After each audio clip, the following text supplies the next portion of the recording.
It is a parasite. All that can be seen is this, a bud.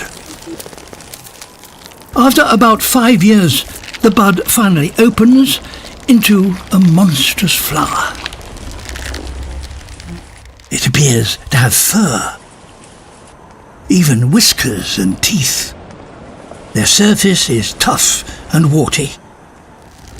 This is Rafflesia, the corpse flower, and this one is a male.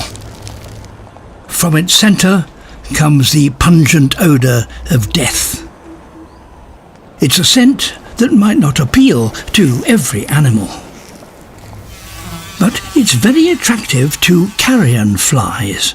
The scent lures the fly deep into the flower in search of meat. It stuck pollen to the fly's back. If this male Rafflesia's strategy is to work, the fly carrying its pollen must now visit a female corpse flower. Success.